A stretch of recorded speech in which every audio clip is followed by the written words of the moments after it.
Hi, my name is Eric Slippern. I'm a software architect with the Employee Productivity Engineering team in Microsoft Digital.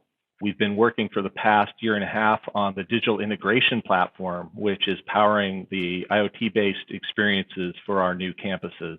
The challenge that our digital integration platform addresses is how do we tie together the building infrastructure, the spaces, and the IoT devices with the new employee experiences that we want to light up for our employees and guests.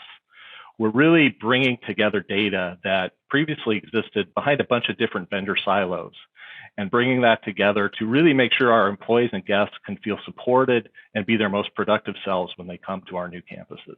It really starts with constructing our Azure Digital Twins graph, which replicates the physical spaces in the Microsoft Enterprise in digital form.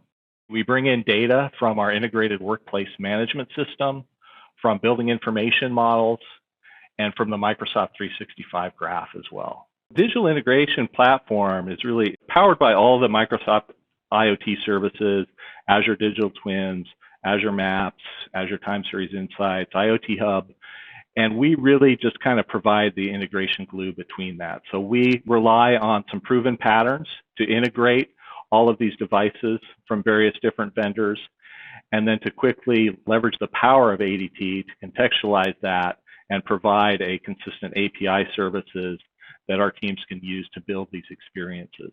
We're focusing on 4 distinct integration patterns. Legacy on-prem devices actually continue to have a super large presence. And this class of device doesn't know how to talk to the cloud.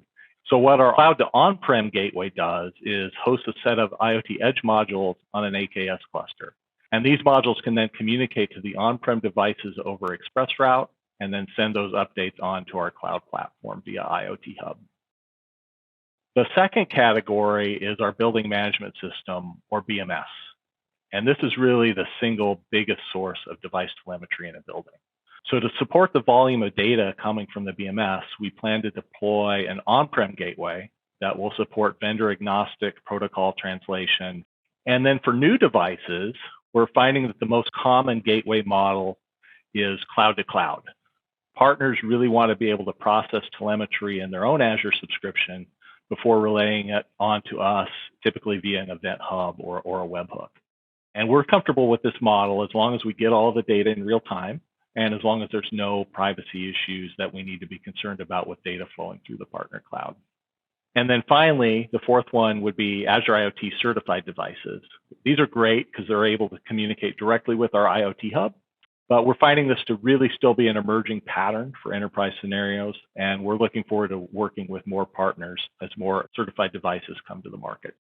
I'm really excited about where we're headed with RealEstateCore because this addresses the challenge that I called out up front, where there's no integration standards for IoT devices. And as more and more of our vendors start embracing RealEstateCore, we can really get to that plug and play integration, which is going to make this so much faster and easier for our customers. I hope you all feel inspired and empowered to explore what Azure Digital Twins and the latest Azure IoT services can do. Leveraging the RealEstateCore DTDL schema and leveraging Azure IoT certified devices can help you quickly provision an ADT instance with models of your own test bed and get data flowing in real time. Taking advantage of the Azure ADT APIs as well as the Azure Maps APIs can give you live IoT-powered experiences that can transform the experience of your employees.